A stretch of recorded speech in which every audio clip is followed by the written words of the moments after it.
Welcome students. Today we are going to solve textbook question of class 11th Maharashtra State Board and chapter is motion in a plane. तो आइए बच्चों हम देखते हैं कि क्या क्या क्वेश्चंस हैं हमारे पास और उनको हम कैसे सॉल्व करेंगे। और मुझे पूरी उम्मीद है बच्चों कि आप ये वीडियो देखने के बाद आपको बहुत कुछ सीखने को मिलेगा और आप नई चीजें भी सीखेंगे।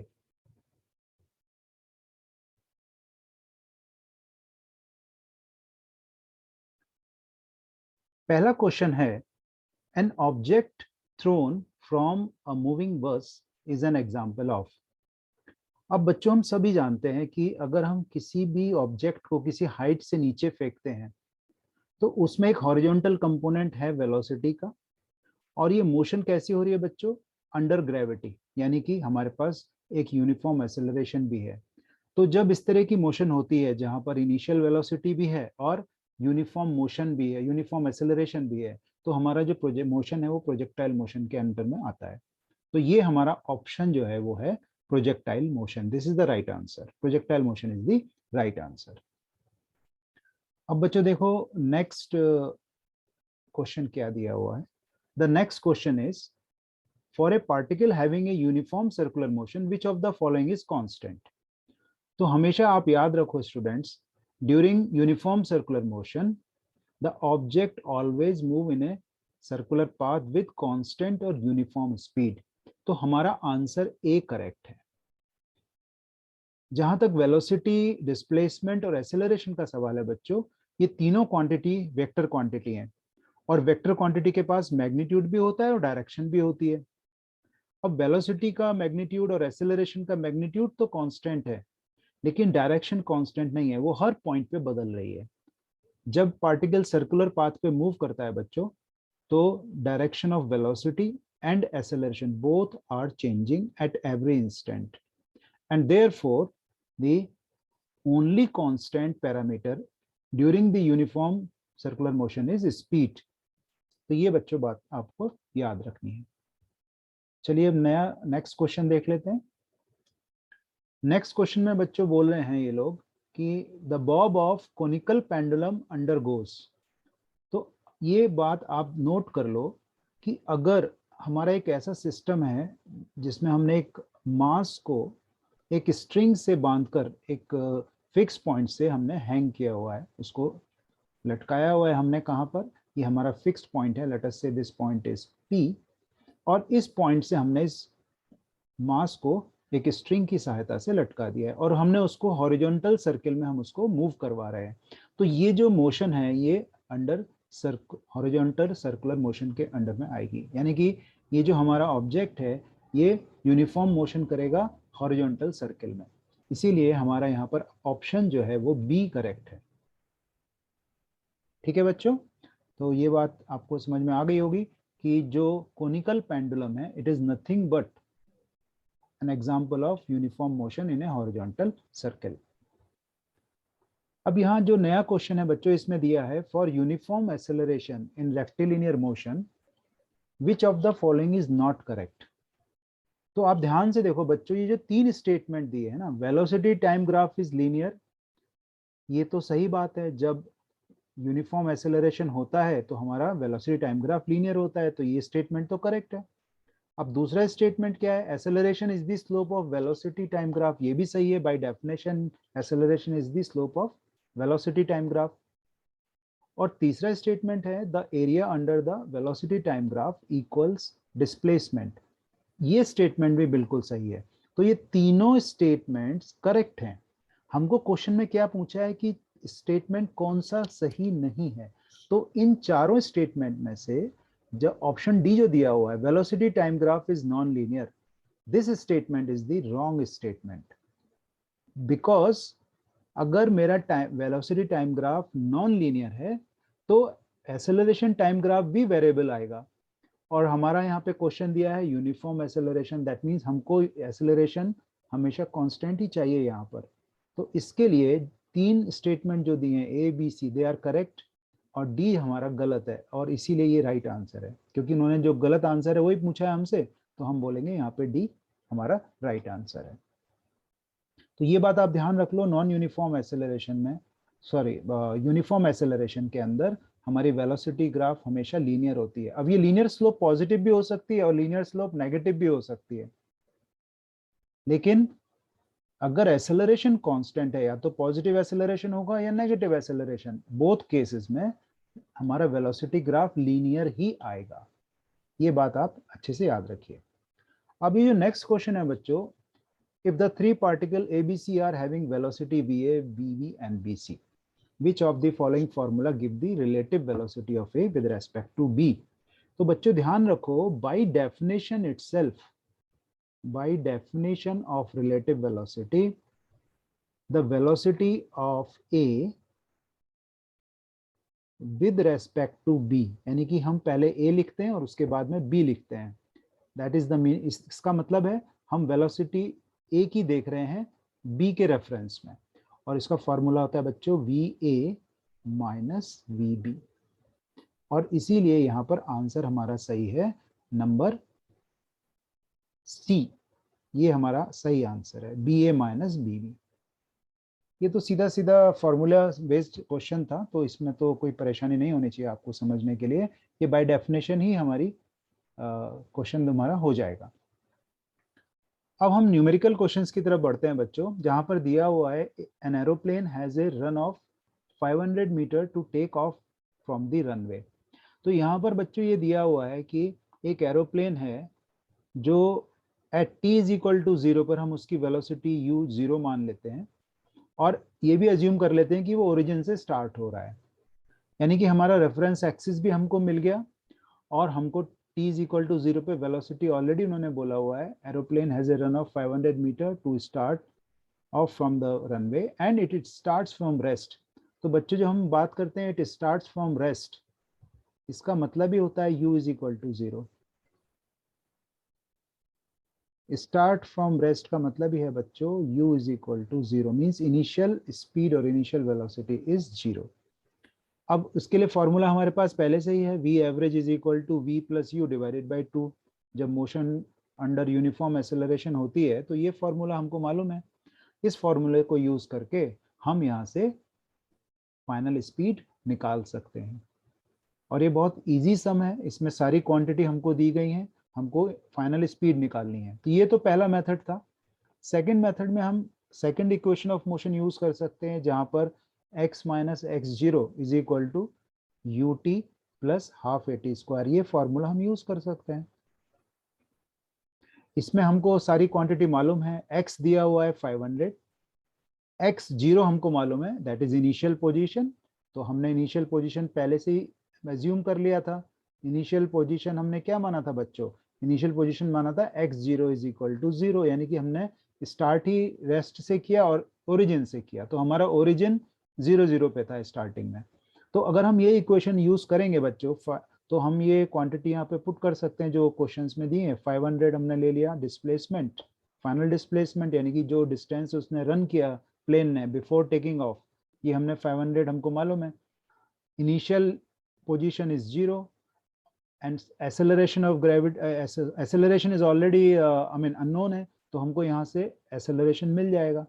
हमको एक बार एक्सेलरेशन मिल गया तो फिर हम फिर से फर्स्ट इक्वेशन यूज कर सकते हैं, v is equal to u plus a t, और एक बार एक्सेलरेशन मिल गया तो हमने ये इक्वेशन यूज कर ली, v is equal to u plus a t, तो फिर से हमें फाइनल वेलोसिटी मिल जाएगी। तो ये मेथड थोड़ा सा इनडायरेक्ट है, बट आप फर्स्ट मेथड भी यूज कर सकते हैं। ठीक है, आई होप आपको ये समझ में आया होगा क्वेश्चन बच्चों। सेकेंड क्वेश्चन है, a car moving along a straight road with a speed of 120 kilometre per hour is brought to rest by applying brakes. The car covers a distance of 100 meter before it stops. हमको पूछा गया है बच्चों average acceleration यानी कि average retardation निकालना है। Retardation क्या होता है बच्चों, आपको मालूम है, retardation is negative of acceleration. हम ऐसा लिख सकते हैं, retardation is negative of acceleration. तो यहाँ पे अगर हम एक चीज ध्यान से देखें बच्चों, तो अगेन जब कार रुक जाएगी तो हमारी स्पीड 0 हो जाएगी। ध्यान दो बच्चों, तो हमारी इनिशियल स्पीड तो हमको दी हुई है u 120 किलोमीटर पर आवर, जिसको हमने मीटर पर सेकंड में कन्वर्ट कर लिया, that is 100 divided by 3 metre पर सेकंड। तो हमको u मालूम है, हमको v मालूम है, तो हम इक्वेशन 3 यूज कर सकते हैं, जहां पर हमको डिस्प्लेसमेंट और वेलोसिटी में रिलेशन दिया रहता है, v square is equal to u square plus 2as। अब यहाँ s क्या चीज होती है बच्चों? s होता है डिस्प्लेसमेंट, ठीक है? तो ये हमेशा याद रखना है, s हमारा डिस्प्लेसमेंट है। हम इसमें वैल्यू डाल सकते हैं हमारी, क्योंकि कार 100 मीटर चली थी बिफोर स्टॉपिंग, इसके लिए हमने डिस्प्लेसमेंट को 100 ले लिया। अब हम इस इक्वेशन से एक्सेलरेशन यानी कि रिटार्डेशन निकाल सकते हैं, विच इज नेगेटिव -50/9 मीटर पर सेकंड स्क्वायर। यही हमारा आंसर है। फर्स्ट ऑप्शन का आंसर आ गया। फर्स्ट क्वेश्चन था द एवरेज रिटार्डेशन। अब टाइम पूछा है बच्चों हमको, time taken by the car to come to rest. तो फर्स्ट इक्वेशन आप यूज कर लो मोशन का, v is equal to u plus a t. हमको सब क्वांटिटी मालूम है, हमको v मालूम है, v हमको दिया है 0 बिकॉज स्टॉप, कार स्टॉप हो चुकी है आफ्टर t सेकेंड। एक्सेलरेशन हमने फर्स्ट पार्ट में निकाल लिया है, दैट इज -50/9, और हमारे पास टाइम हमको निकालना है, तो टाइम हम इजीली इस इक्वेशन को यूज करके निकाल सकते हैं।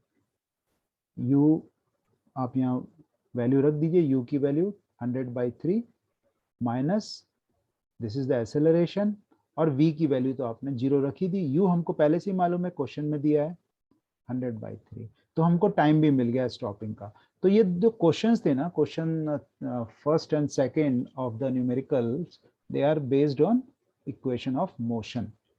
तो बच्चों हमारी इक्वेशन ऑफ मोशन आप हमेशा याद रखिए, हमको 3 इक्वेशन हमेशा याद रखनी है, v is equal to u plus a t. उसके बाद हमें डिस्प्लेसमेंट के फॉर्म में याद रखना है, second equation r minus r0 is equal to u t plus half a t square. और ये बच्चों हमारे सब वेक्टर्स हैं, तो आपको अगर वेक्टर फॉर्म इक्वेशन का याद है तो आप आसानी से सब क्वेश्चन कर सकते हैं। और तीसरा क्वेश्चन आता है हमारा बच्चों, vector v square is equal to vector u square plus 2a into displacement. अब डिस्प्लेसमेंट हमारा r माइनस r0 है, ध्यान रखिए, ये हमारा डॉट प्रोडक्ट है बीच में। तो ये 3 इक्वेशन अगर हम याद रखते हैं, तो हम इक्वेशन ऑफ मोशन पर जितने भी क्वेश्चंस आते हैं फॉर्मूला बेस्ड, हम इजीली सॉल्व कर सकते हैं। इसमें बस एक ही बात ध्यान रखनी है, एक्सेलरेशन इज अज्यूम्ड कांस्टेंट। ये तीनों मोशन उसी केस के लिए ट्रू है जब हमारा एक्सेलरेशन यूनिफॉर्म है या रिटार्डेशन यूनिफॉर्म है। ठीक है बच्चों, तो आगे बढ़ते हैं।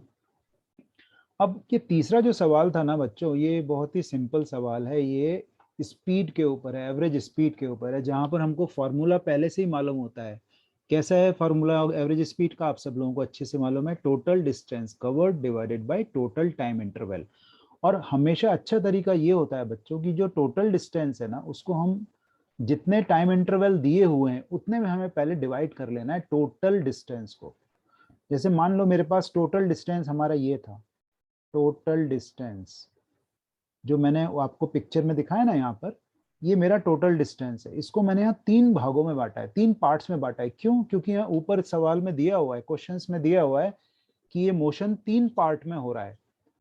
पहला इंटरवल है 30 मिनट्स का t1, दूसरा इंटरवल है t2, तीसरा इंटरवल है t3, और हर इंटरवल की स्पीड अलग अलग दी हुई है। 50 kilometre per our first part में, 30 किलोमीटर आवर सेकेंड पार्ट में, and 70 kilometre our third part में। तो बच्चों हमारा जो फॉर्मूला है एवरेज स्पीड का, वो इजीली हम इसको फॉर्मुलेट कर सकते हैं, total distance divided by total time. तो मैंने टोटल डिस्टेंस को 3 पार्ट में लिख लिया, s1 plus s2 plus s3 divided by total time interval, that is t1 plus t2 plus t3।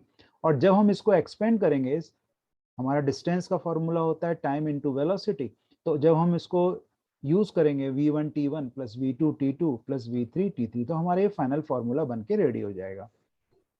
अब हमको क्या करना है, इसमें वेलोसिटी की वैल्यू पुट कर देनी है, स्पीड की वैल्यू। और यहाँ पर यूनिफॉर्म स्पीड दी हुई है ऑलरेडी, स्पीड यूनिफॉर्म वर्ड दिया नहीं है, लेकिन आपको यहाँ पे एज्यूम कर लेना है कि स्पीड यूनिफॉर्म है for a particular time interval, uniform speed. अब यूनिफॉर्म स्पीड दी है ना बच्चों, इसीलिए हमारा यहाँ पर एक्सेलरेशन नहीं आया, एक्सेलरेशन 0 हो गया। इसके लिए हम ये फॉर्मूला यूज कर पा रहे हैं v1t1 s is equal to, जब हमारा यूनिफॉर्म एक्सेलरेशन, जब यूनिफॉर्म एक्सेलरेशन नहीं होता या एक्सेलरेशन 0 होता है, when a is equal to 0, तभी हमारी जो इक्वेशन है डिस्टेंस वाली s is equal to ut, ये करेक्ट होती है। Otherwise plus half at square वाला टर्म भी यहाँ पर आएगा। अब वैल्यू रखने के बाद आप इजीली एवरेज स्पीड निकाल सकते हैं। कैलकुलेशन मैंने आपको यहाँ दी हुई है ऑलरेडी। आपको करना सिर्फ इतना है यहाँ पर कि टाइम इंटरवल का जो यूनिट है, यानी कि टाइम का यूनिट आप आवर्स की जगह, मिनट की जगह आवर में कन्वर्ट कर लीजिए, because speed kilometre per our में दी हुई है। तो हमारा फाइनल आंसर सीधा किलोमीटर पर आवर में आ जाएगा। तो जो आंसर आएगा वो है 56.67 किलोमीटर पर आवर। ठीक है बच्चों, तो ये हमारा एवरेज स्पीड पर सवाल था। और आपको अगर इसमें और भी कोई डाउट है स्पीड वगैरह में, तो आप मुझे पूछ सकते हैं, मेरे चैनल पे आप अपने क्वेश्चन डाल सकते हैं। सॉल्व द फॉलोइंग प्रॉब्लम, ये तीसरा सवाल था। और उसके बाद ये जो ग्राफ बेस्ड क्वेश्चन आया है, इन्होंने क्या किया है बच्चों, यहाँ पर एक टेक्स्ट बुक में आपकी एक ग्राफ दिया हुआ है, this is the velocity time graph, है ना। ये वेलोसिटी टाइम का मतलब मैं यहाँ v लिख लेता हूँ, y एक्सिस को v मान लेता हूँ और x एक्सिस को t यानी कि टाइम। तो वेलोसिटी टाइम ग्राफ के ऊपर ये सवाल है, जिसमें पूछा गया initial speed of the car बताइए। तो बच्चों इनिशियल स्पीड का मतलब होता है जब t इज इक्वल टू 0 पे कितना स्पीड है। अब हाँ आप देख रहे हैं यहाँ t इज इक्वल टू 0 पर हमारा 0 पॉइंट मिल रहा है, यानी कि O से जर्नी स्टार्ट हो रही है, this is my start point.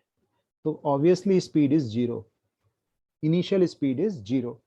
Second part में बच्चों पूछ रहे हैं मैक्सिमम स्पीड। अब देखो मैक्सिमम स्पीड यहाँ पर है बच्चों, ए पर, है ना।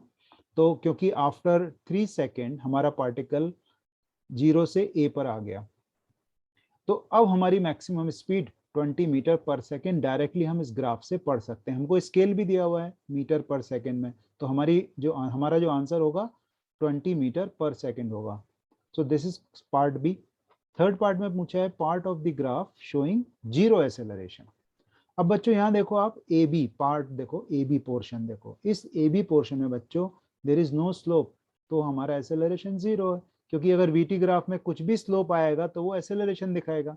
अब यहाँ तो एक्सेलरेशन 0 है क्योंकि स्लोप 0 है, slope of A B is 0 क्योंकि हॉरिजॉन्टल लाइन है, इसीलिए इस सेक्शन ए बी में हमारा एक्सेलरेशन 0 होगा।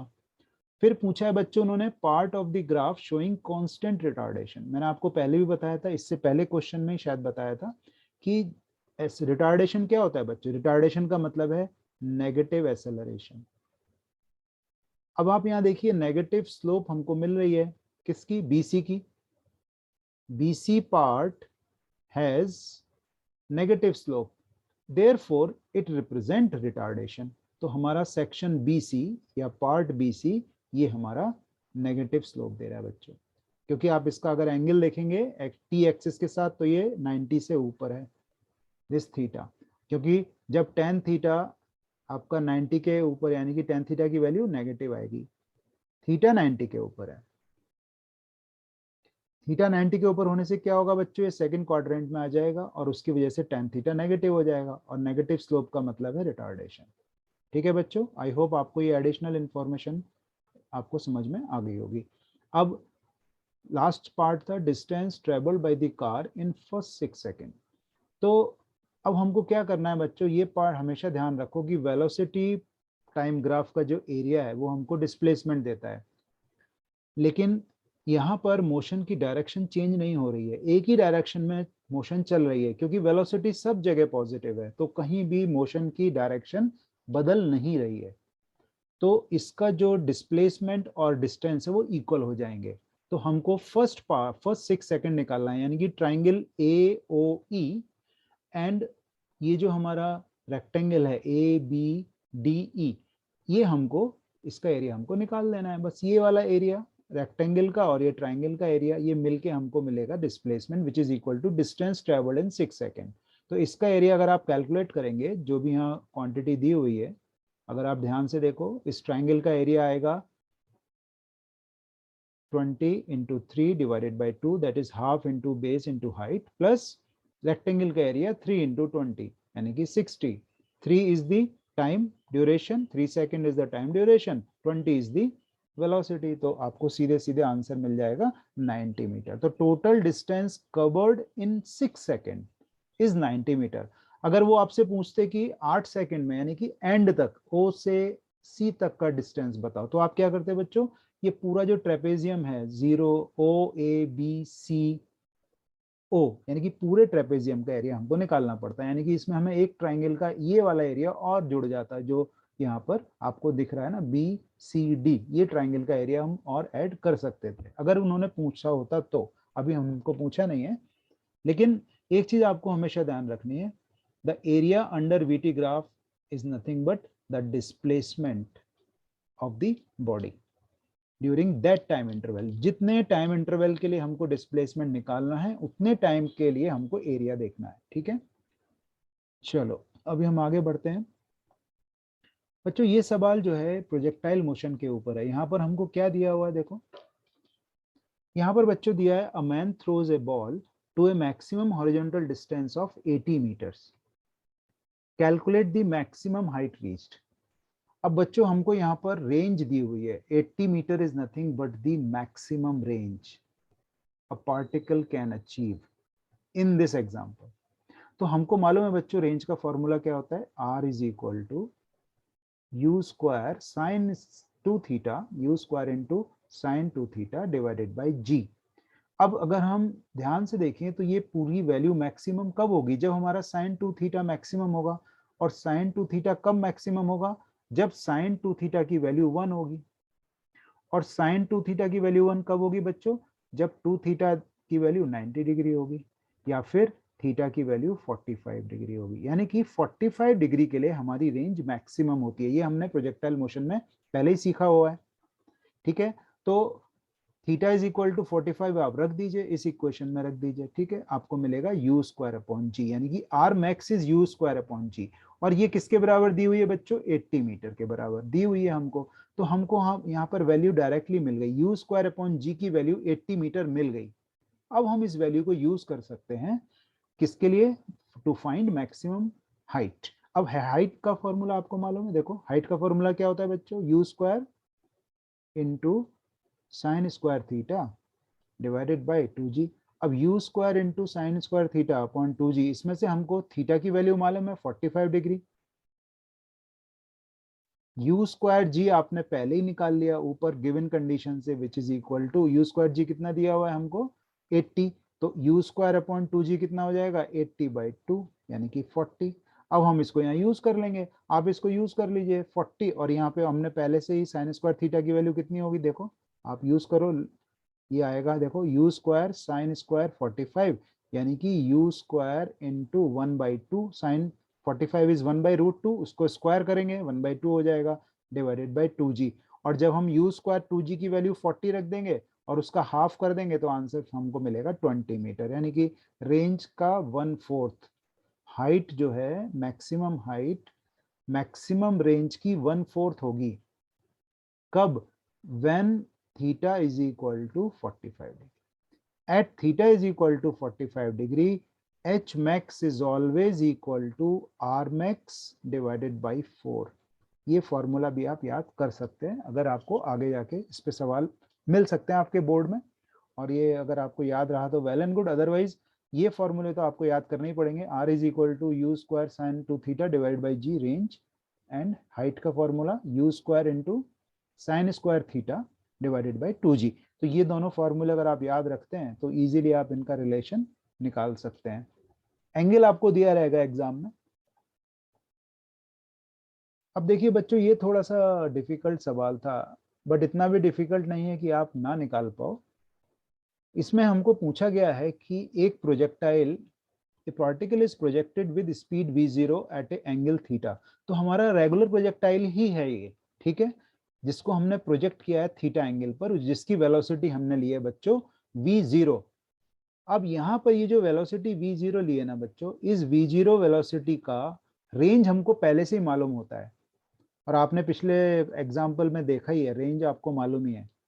What is the range, if we project a projectile at angle theta at a initial velocity of v0। Range आपको पहले से ही मालूम होती है, रेंज जो आपको मालूम है u square into sign two theta divided by g। तो ये आपको पहले से मालूम है, बट अभी आप यहाँ पे क्या करने वाले हैं, यहाँ पे हमको निकालना है ये वाला रेंज OA। हमको रेगुलर वाला रेंज नहीं निकालना, हमको इंक्लाइंड प्लेन पे रेंज निकालना है। अब इंक्लाइंड प्लेन का एंगल फाई दिया हुआ है, this is angle is given phi. हमको OA निकालना है बच्चों, OA।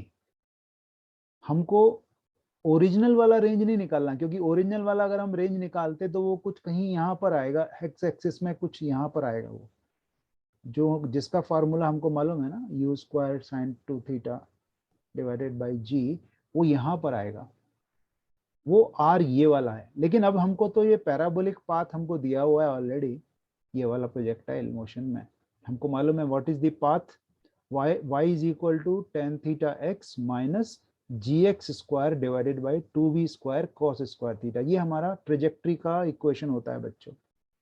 Trajectory is nothing but path. ये जो पैराबोला पाथ मैंने आपको ड्रॉ किया ना, ये पूरा फुल पैराबोला अगर मैं ड्रॉ करूं तो ये इसका इक्वेशन है, equation number 1। This is the parabola. अब हमको इस पर एक पॉइंट ए, हमको जस्ट एज्यूम कर लीजिए कि ये पॉइंट ए है और हमको ओ ए निकालना है, यानी कि हमको ये अगर एक्स मालूम पड़ जाए, ओ बी अगर हमको मालूम मिल जाए, अगर ये ओ बी हमको मिले एक्स, तो हम ए बी, और ये ए बी हम मान लेते हैं this is why because it is a vertical displacement from origin, x is our horizontal displacement from origin. तो अगर हमको एक्स वाई मालूम पड़ जाए तो हमको एक्स वाई कोऑर्डिनेट मिल जाएगा, यानी कि हमको ओ ए आसानी से हमको निकाल सकते हैं। तो उसको निकालने के लिए देखिए हमने क्या किया, हमको ये मालूम है इस ट्राइंगल में ओ ए बी के अंदर ये एंगल फाई है, तो हमारा ये रिलेशन ट्रिग्नोमेट्री से इजीली हम लिख सकते हैं y is equal to x tan phi. अगर आप देखोगे टेन फाई क्या है बच्चों, यहाँ पे tan phi is nothing but y over x। उसी को हम ऐसे भी लिख सकते हैं y is equal to x tan phi. ठीक है, तो ये बच्चों ये समझ में आ गई इक्वेशन। अब इस इक्वेशन को और पहले वाली इक्वेशन को हमें सॉल्व करना है, बिकॉज हमको y की वैल्यू यहाँ से मिल गई एक्स टेन फाई और y की वैल्यू हमको यहाँ ये पाथ से मिली हुई है, यानी कि अगर हम ये y की वैल्यू यहाँ रख दें तो हमको x की वैल्यू मिल जाएगी। हमने वही किया, हमने क्या किया, y की value x tan phi equation 1 में रख दी और x tan phi is equal to ये इक्वेशन 1 से हमने नया इक्वेशन बना लिया जिसका नाम दे दिया हमने इक्वेशन 3। अब हम इसके इक्वेशन 3 को सॉल्व करके x निकाल लेंगे इजीली। जस्ट रीअरेंज करना है टर्म्स को। देखिए नेक्स्ट पेज पे मैंने ये किया हुआ है, अगर मैं एक्स टेन थीटा और एक्स टेन फाई एक साइड में ले लेता हूं तो x मेरा कॉमन हो जाएगा और मैं इक्वेशन नंबर 3 को इस तरीके से लिख सकता हूं। और जब हम इसी टर्म को थोड़ा और सिंप्लीफाई करेंगे तो हम देखेंगे बच्चों x की वैल्यू हमें मिल रही है 2v square cos square theta divided by g sine theta upon cos theta minus sine phi upon cos phi. तो इसको थोड़ा क्रॉस मल्टीप्लाई करके और साइन a माइनस बी वाला फॉर्मूला यूज करके हम इसको फर्दर सिंप्लीफाई कर सकते हैं। x is equal to 2v square cos theta into sine theta minus phi divided by G cos theta. तो ये चीज ये चीज थोड़ी सी आपको ध्यान में रखनी है कि ट्रिग्नोमेट्री के जो बेसिक रूल्स हैं या बेसिक फॉर्मूले वो हमें थोड़े आने चाहिए। तो अगर हम इस तरीके से ये फॉर्मूला सॉल्व कर लेते हैं या फिर ये आइडेंटिटी सॉल्व कर लेते हैं तो हमको ये हमारा आंसर x मिल गया। इन द सेंस x हमको x कोऑर्डिनेट मिल गया, इस रेंज का, इस प्रोजेक्टाइल मोशन का x कोऑर्डिनेट मिल गया। x का मतलब है x displacement in the x direction. अब हमको निकालना है OA, तो हम फिर से उसी फॉर्मूले को यूज कर लेंगे, ट्राइंगल वाले फॉर्मूले को जो हमको ट्रिग्नोमेट्री से मालूम है। कॉस फाई क्या होता है, cos phi is base upon hypotenuse, तो हमको OA मिल जाएगा। OA is our hypotenuse, OA is equal to x upon cos phi और x की वैल्यू हम ऊपर वाली इक्वेशन से रख लेंगे तो हमको ये फाइनल आंसर मिल जाएगा। This is the required range along inclined plane. तो अब ये हमारी इस तरीके से रेंज हो गई कि इंक्लाइंड प्लेन से टकरा गया ना ये हमारा प्रोजेक्टाइल, तो इसलिए हमारी ये रेंज इंक्लाइंड प्लेन पर आ गई। अगर ये इंक्लाइंड नहीं होता तो ये पूरे का पूरा पार्टिकल नीचे की तरफ आ जाता, जो हमारी ओरिजिनल रेंज थी। ठीक है, वो हमको आर मिल जाती। आर तो आपको मालूम ही आर क्या होती है, R is v0 square sine two theta divided by G. 2 theta divided by G. तो आपको ये रेंज हॉरिजॉन्टल रेंज है, और जो आपको अभी ये रेंज मिली ओ ए, ये इंक्लाइंड प्लेन पर रेंज है। तो ये थोड़ा सा डिफरेंस आपको ध्यान से देखना होगा। ठीक है बच्चों, तो आई होप ये क्वेश्चन आपको इजीली समझ में आया होगा।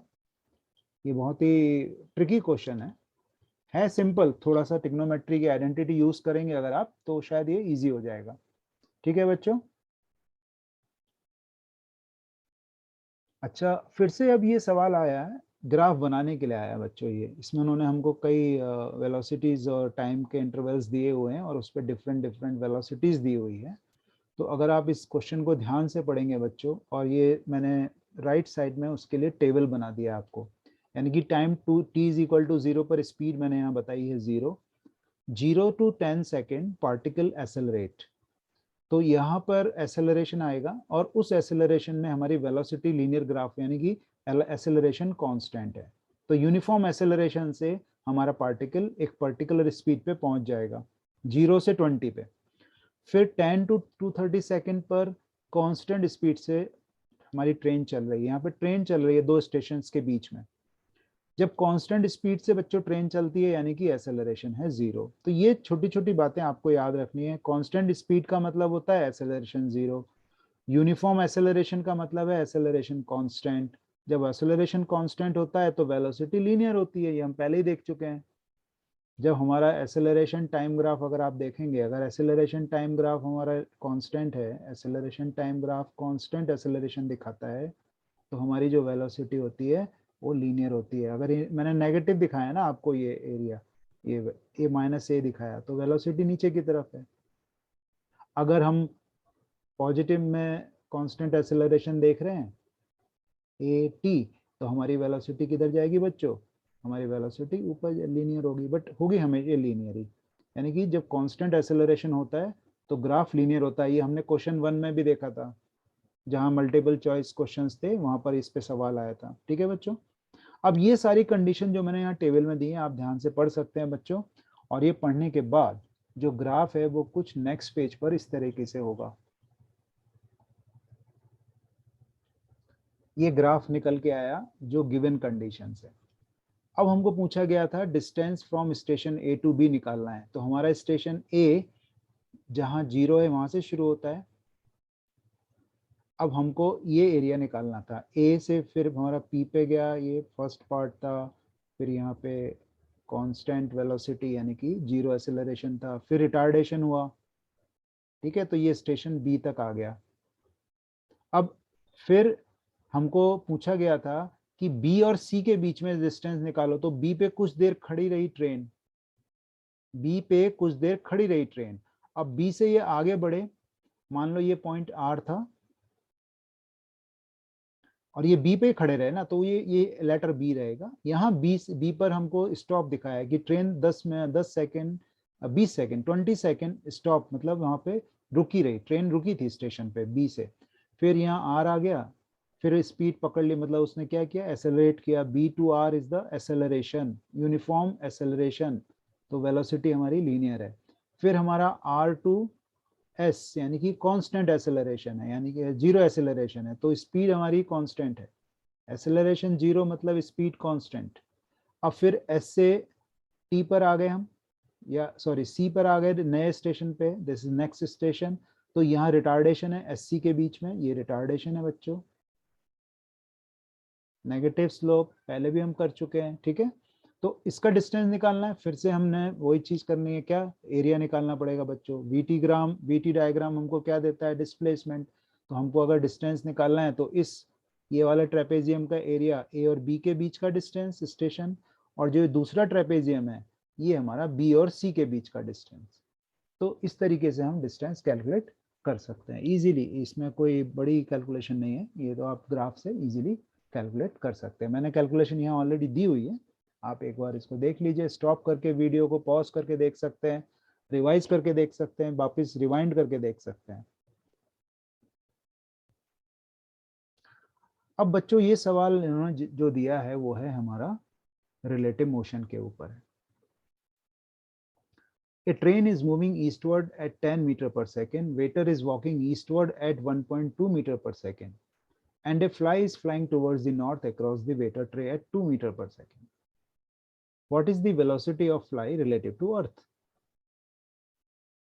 तो बच्चों हमको सबसे पहले क्या करना है, एक डायरेक्शन एज्यूम कर लेनी है. Let east direction is plus x, इसको मैं प्लस एक्स बोल देता हूं, और जो मेरी वाई डायरेक्शन है दैट इज नॉर्थ. इसको हम आई और जे से भी रिप्रेजेंट कर सकते हैं. तो हमारे पास बहुत सारे तरीके होते हैं वेक्टर को रिप्रेजेंट करने के, जो हमने पहले ही पढ़ चुके हैं पिछले चैप्टर में, जहां हमने मैथमेटिकल मेथड्स में वेक्टर एनालिसिस देखा था. तो अगर आपको वो क्लियर नहीं है तो आप मेरे वीडियो वहाँ पे जाके मेरे चैनल पे आप देख सकते हैं video, vector analysis, vector methods. और उसमें हमने बताया था कि किसी वेक्टर को हम डायरेक्शन और मैग्नीट्यूड से रिप्रेजेंट कर सकते हैं. ठीक है, तो हमारी वेलोसिटी जो है, velocity of train with respect to earth, यानी कि वो नॉर्थ ईस्ट की तरफ जा रही है, तो उसको हम रिप्रेजेंट कर सकते हैं 10i से. तो ये तो बहुत सिंपल स्टेटमेंट था, मैंने उसको जस्ट वेक्टर में कन्वर्ट किया. वेक्टर ऑफ वेलोसिटी यानी कि ट्रेन की velocity with respect to earth. तो जो फर्स्ट लेटर होता है बच्चों वो होता है जिसको हम देख रहे हैं, और जो सेकंड लेटर होता है जहां से हम देख रहे हैं, यानी कि हम अर्थ से देख रहे हैं, ग्राउंड से देख रहे हैं मोशन को. हमारा मोशन जो है वो अर्थ है, रेफरेंस हमारा अर्थ है. यहाँ पे मैं अर्थ से देख रहा हूँ, मोशन हम अर्थ से देख रहे हैं यानी कि ग्राउंड से देख रहे हैं. तो हमारा ऑब्जर्वर जो है, या हम ऑब्जर्वर बन के अर्थ पे खड़े हुए हैं. अब waiter is walking in a train eastward at 1.2 metre पर सेकेंड. तो ये जो स्टेटमेंट है इसमें थोड़ा सा हमें कॉमन सेंस ये लगाना है कि ट्रेन तो चल रही है अर्थ के रिस्पेक्ट में, लेकिन जो वेटर है ना, waiter is walking with respect to train, waiter is not walking with respect to earth. तो ये चीज हमको थोड़ी सी ध्यान रखनी है स्टार्टिंग में. जो दिया हुआ है ट्रेन में जो स्पीड है, जो वेटर की जो स्पीड है, he is walking at a speed of 1.2 meter per second. This is the speed of waiter or velocity of waiter with respect to train. तो हम उसके लिए लेटर क्या यूज करेंगे, v of wt, स्पीड और velocity of waiter with respect to train. तो हमने लिख लिया 1.2i, बिकॉज हमारी डायरेक्शन अभी भी आई है ना, ट्रेन की डायरेक्शन आई है, तो हमने ट्रेन की डायरेक्शन को आई मान के सिर्फ उसकी जो वैल्यू है 1.2 लिखी है, which is with respect to train. और बच्चों हमको फॉर्मूला मालूम है, देखो velocity of waiter with respect to train, उसको हम ऐसा लिख सकते हैं, velocity of waiter with respect to earth minus velocity of train with respect to earth. यानी कि जो हमारा सिंपल फॉर्मूला होता है रिलेटिव वेलोसिटी का, VAB is equal to VA minus VB. और उसमें हम क्या करने वाले हैं, अपना जो रेफरेंस है वो यहाँ A के साथ लगा सकते हैं. हमारा रेफरेंस अर्थ है तो मैं यहाँ अर्थ लगा सकता हूँ. तो हमारी ये equation by definition standard equation होती है रिलेटिव मोशन की, है ना. तो इसको हम यूज कर लेंगे. वेटर की जगह पे A की जगह पे हमारा वेटर आ गया, B की जगह पे ट्रेन आ गई. तो हमने क्या लिखा, velocity of waiter with respect to train. तो वेलोसिटी ऑफ वेटर पहले लिख लेंगे, फिर वेलोसिटी ऑफ ट्रेन लिख लेंगे, और हम साथ में लगा देंगे रेफरेंस अर्थ. ये हमारी इक्वेशन नंबर 1 हो गई. सिमिलरली हम इक्वेशन नंबर 2 लिख सकते हैं, velocity of fly with respect to waiter, it is equal to velocity of fly with respect to earth minus velocity of waiter with respect to earth. वहीं same way में velocity of fly with respect to waiter, तो हम उसको कैसे लिख सकते हैं, velocity of fly minus velocity of waiter, vf minus vw, और साथ में हम रेफरेंस हमारा लगा देंगे E. तो हमारा फॉर्मूला क्या बन जाएगा, velocity of fly with respect to waiter is equal to velocity of fly with respect to earth minus velocity of waiter with respect to earth. ये मैंने इक्वेशन नंबर 2 यहाँ लिख दिया. अब हम इन दोनों इक्वेशन को यूज करके हम ये फाइनल इक्वेशन लिख सकते हैं, velocity of fly with respect to earth is equal to velocity of fly with respect. आप यूज कर लीजिए ये इक्वेशन, आप ये दोनों इक्वेशन यूज कर लीजिए, आपको ये थर्ड इक्वेशन मिल जाएगी. This is the final equation. और हमारे पास वैल्यू है VFW की, यानी कि velocity of fly with respect to waiter दिया हुआ है, देखो 2 मीटर पर सेकेंड, 2 मीटर पर second with respect to waiter tray. और किधर जा रही है बच्चों ये फ्लाई जा रही है नॉर्थ में, इसके लिए मैंने साथ में J लगा दिया. तो ये मेरी वेलोसिटी हो गई 2 टाइम्स जे। वेटर की स्पीड थी, ट्रेन की स्पीड थी 2i, सॉरी ट्रेन की स्पीड थी 10i। देखो ये 10i ट्रेन की स्पीड है। उसके बाद वेटर की स्पीड थी 1.2i, वो मैंने यहाँ लिख दी। और ये मेरी फ्लाई की स्पीड है 2j। तीनों को मैंने जोड़ दिया वेक्टर के फॉर्म में। इट इज वेक्टर एडिशन, ध्यान में हमें रखना है, this is vector addition.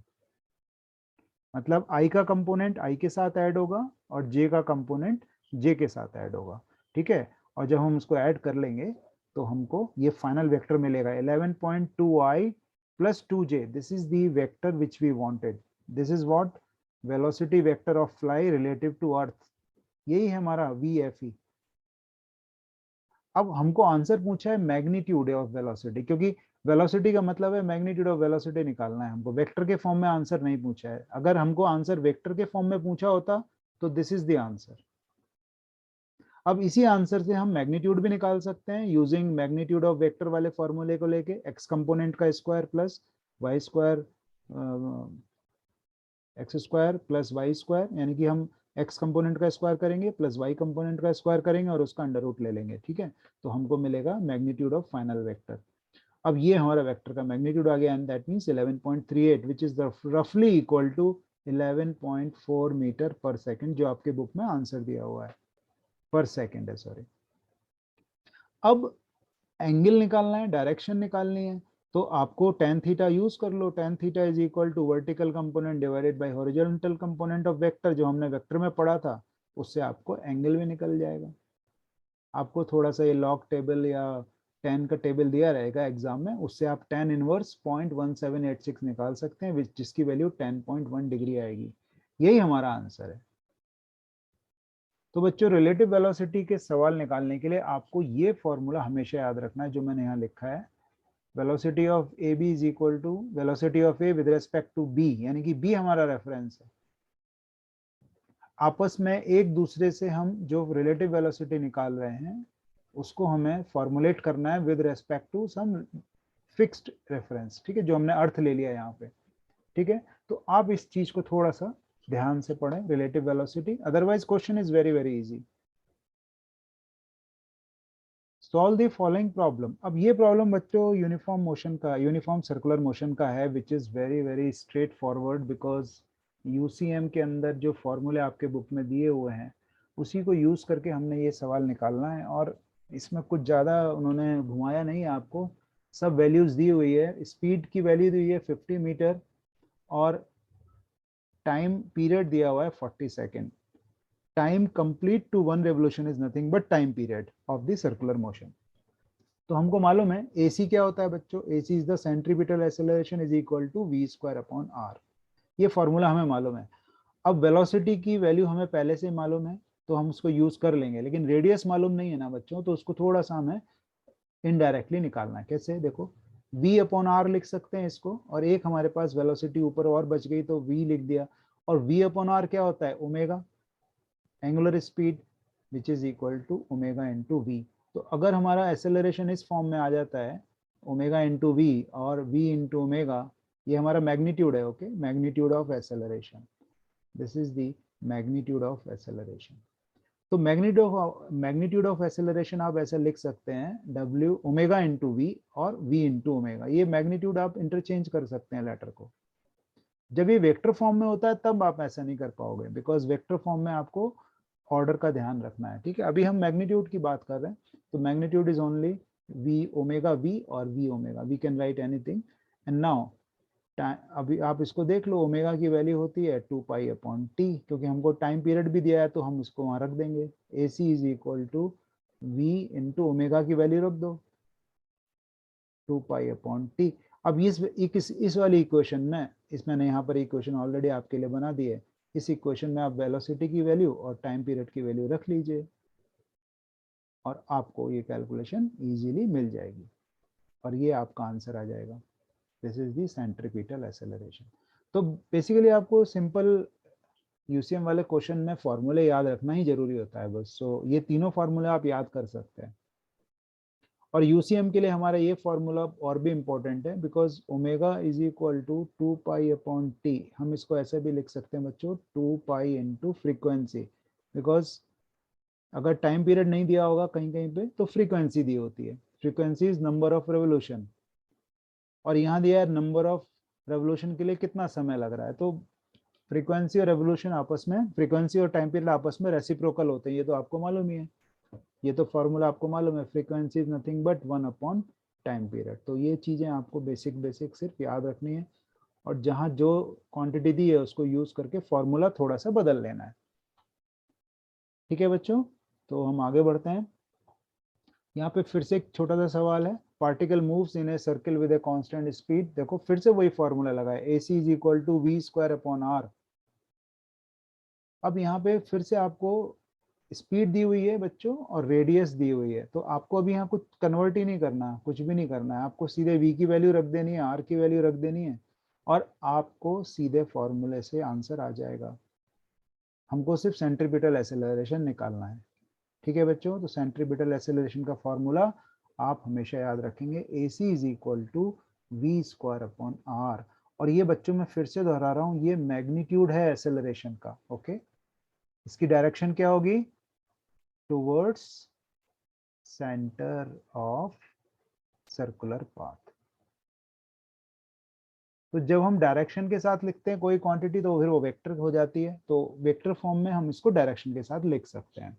But हमको यहाँ पर मैग्नीट्यूड पूछा हुआ है, डिटरमाइन दी सेंट्रीपिटल एक्सेलरेशन, मतलब इसका मैग्नीट्यूड पूछा है हमको, और डायरेक्शन कोई पूछेगा तो क्या बोलना है, towards centre of circular path always. ठीक है, तो यूसीएम की ये सबसे बड़ी प्रॉपर्टी होती है, यूसीएम के लिए आपको सेंट्रीपिटल एक्सेलरेशन चाहिए, कांस्टेंट सेंट्रीपिटल एक्सेलरेशन चाहिए। ठीक है, कांस्टेंट मैग्नीट्यूड वाला। तो कांस्टेंट मैग्नीट्यूड से मेरा मतलब है जिसका मैग्नीट्यूड कांस्टेंट है, मींस वैल्यू कांस्टेंट है, चेंज नहीं हो रही टाइम के साथ, डायरेक्शन चेंज हो रही है लेकिन वैल्यू, मैग्नीट्यूड की वैल्यू चेंज नहीं हो रही है। ठीक है, तो यूसीएम मोशन है अंडर यूनिफॉर्म सर्कुलर मोशन। अच्छा बच्चों, अब ये लास्ट सवाल है इसका, इस चैप्टर का, जिसमें इन्होंने पूछा है, projectile is thrown at an angle of 30 degree to the horizontal, what should be the range of initial velocity so that its range will be between 40 and 50। यानी कि हमें क्या किया बच्चों, रेंज की रेंज दी हुई है। रेंज की रेंज मीन्स इन्होंने यहाँ पे क्या किया है, आर एक वैल्यू दे दिया, मिनिमम वैल्यू बोलो या R1 बोलो, और एक R2 दे दिया। R1 दे दिया हमको 40 मीटर और R2 दे दिया 50 मीटर, यानी कि हमारी जो रेंज है इन दोनों के बीच में कहीं आनी चाहिए। ठीक है ना, उन्होंने ये पूछा है कि what should be the range of the initial velocity u। तो हम किस u से इसको प्रोजेक्ट करें, आपने ध्यान दिया होगा, अगर आप थोड़ा सा एंगल बढ़ा देंगे तो क्या होता है, रेंज थोड़ी कम हो जाती है ना। तो ये यहाँ जाके गिरेगा, मान लो ये थोड़ा ऊपर फेंका तो थोड़ा यहाँ जाके गिरेगा, बस उतना ही फर्क है।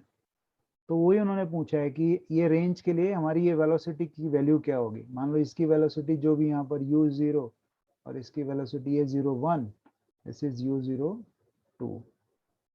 ठीक है, तो इस तरीके से आप इस चीज को ध्यान में रख के कर सकते हैं। u01 हमने ज्यादा लिया है ना, इसको यहाँ R2 कर देते हैं बच्चों ऊपर, और इसको R1 को 50, बिकॉज हमारी R1 ज्यादा है यहाँ पे ना, तो ये R1 यहाँ से यहाँ तक है, R1 इज दिस रेंज, और R2 हमारी छोटी वाली रेंज।